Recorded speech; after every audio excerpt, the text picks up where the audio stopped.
আসুন, আমরা আন্দোলন করেছি, আমরা সংগ্রাম করেছি, আমরা স্বৈরাচারের পতন ঘটিয়েছি।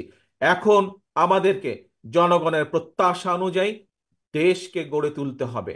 জনগণের প্রত্যাশা অনুযায়ী দেশের ভবিষ্যৎকে গড়ে তুলতে হবে।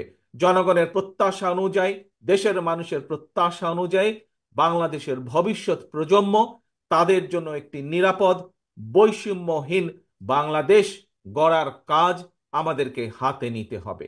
সেই শপথ নিয়ে এবং সেই প্রত্যাশা রেখে আজকে আমার বক্তব্য আমি শেষ করছি।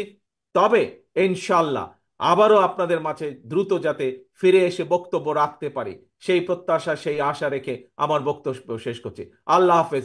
বাংলাদেশ জিন্দাবাদ। বাংলাদেশ জাতীয়তাবাদী দল জিন্দাবাদ। অ্যাডভোকেট মুন্সি কামাল আজাদ পান্না।